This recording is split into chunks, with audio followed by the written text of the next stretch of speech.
प्रिय बच्चों, नमो नमः। आज हम नए प्रकरण के साथ उपस्थित हैं। मिलकर हम सब अभ्यास करेंगे। विभक्ति, विभक्तियों के चिन्ह, विभक्तियों का कर्ता और विभक्तियों का उदाहरण सहित हम आज अभ्यास करेंगे। और सभी बच्चे इन विभक्तियों को अपनी कॉपी में लिखेंगे और साथ अभ्यास करेंगे। जैसा कि हम सब जानते हैं, विदित हैं, विभक्तियाँ होती हैं 7। विभक्ति कितनी होती हैं? 7।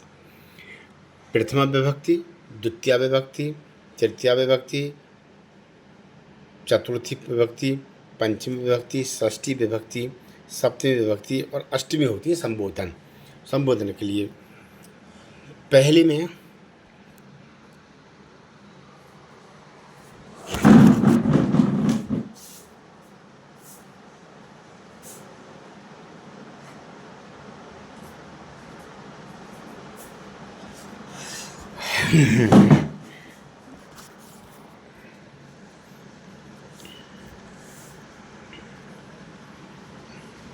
कर्ता प्रथमा में होती है बच्चों। प्रथमा कर्ता, ये कारक हैं, ये चिन्ह हैं, ये विभक्तियां हैं। यहाँ उदाहरण दिए गए हैं।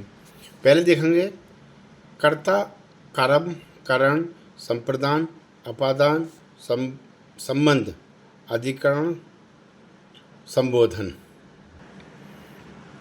ये है चिन्ह। ने, कर्ता ने कर्म को करण से, संप्रदान के लिए अपादान से, संबंध का की के, अधिकरण में पर, संबोधन है अरे। कर्ता वाले जो उदाहरण हैं देखिए, जैसे संदीप खाता है, सीता गाती है, राजू हंसता है, मोहन दौड़ता है। यहाँ सीधा कर्ता का काम कर रहा है। कौन कर्ता? वह दौड़ता है, वह खाती है, वह जाता है, वह आती है आदि। यानी यहाँ कर्ता का प्रयोग हो रहा है इस वाक्य में। कर्ता ने यानी कि संदीप ने खाया, संदीप ने खाया। ने जो है इसमें छिपा हुआ है। संदीप खाना, संदीप खाता है, संदीप ने खाया, खाता है, खाया। अगर हम ये दिखाएंगे कि संदीप ने खाया तो क्या खाया, थोड़ा ऐसा सब वाक्य हो जाएगा। इसलिए संदीप खाना, संदीप खाता है, संदीप खाता है। कर्म, कर्म कहते हैं कार्य को, करने को। सीता पुस्तक पढ़ती है। अगर हम इसमें चिन्ह लगाएं तो क्या लिखेंगे? सीता पुस्तक को पढ़ती है। सीता किसको पढ़ती है? पुस्तक को। राम खाना खाता है, राम खाने को खाता है। राम बाजा बजाता है, राम बाजे को बजाता है। टीचर बच्चों को पढ़ाते हैं। टीचर शिक्षक बच्चों को पढ़ाते हैं। शिक्षक किसको पढ़ा रहे हैं? बच्चों को। शिक्षक पढ़ाते हैं, बच्चों को नहीं, शिक्षक पढ़ाते हैं। शिक्षक पढ़ाते हैं, पढ़ा रहे हैं। तीसरा है तृतीया करण। करण कहते हैं साधन, साधन। जैसे भाई साइकिल से आता है, बहन बहन गैस पर खाना बनाती है, गैस से खाना बनाती है। भाई भाई मोटरसाइकिल से आता है, शिक्षक चौक से लिखते हैं। बच्चे छात्र पेंसिल से लिखते हैं, छात्र कलम से लिखता है आदि। संप्रदान, संप्रदान के लिए देने के अर्थ में राम बच्चों को कलम देता है, माता पुत्र को खाना देती है, माता पुत्र को खाना देती है। पिता बच्चे को फल देते हैं, सीता बच्चों को सेब देती है। देने के अर्थ में किसके लिए दे रहे हैं? संप्रदान के लिए, बच्चों के लिए देती हैं।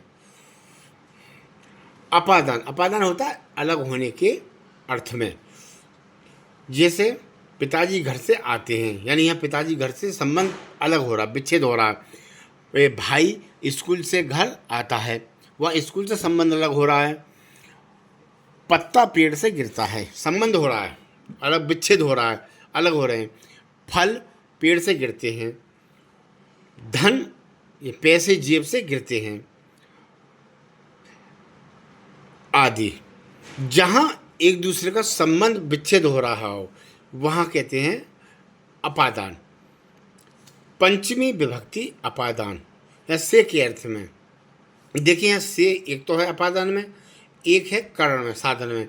से तो एक सा है परंतु उनका प्रयोग अलग होगा। यहाँ साधन यानी कि कलम से लिखता है, डंडे से चलता है, चौक से लिखता है, साइकिल से आता है। देखिए साधन के रूप में है, यहाँ है अलग होने के रूप में। बैंक से आते हैं, घर से आते हैं, विद्यालय से जाते हैं, से। बस यह वाक्य में ये अंतर देखना पड़ेगा, थोड़ा समझना पड़ेगा। संबंध काकी के। लव राम का पुत्र है। दशरथ के 4 पुत्र हैं। राम लक्ष्मण राम के भाई हैं। जैसे दिल्ली की राजधानी, वो भारत की राजधानी नई दिल्ली है, भारत की राजधानी। काकी के, ये बच्चे किसके हैं? ये बच्चे हरि के हैं। संबंध है अधिकरण में पर, जैसे पक्षी पेड़ पर बैठे हैं, पिताजी कुर्सी पर बैठे हैं, माताजी खाट पर बैठी हैं, भाई छत पर व्यायाम कर रहे हैं, माताजी कुर्सी पर बैठी हैं आदि।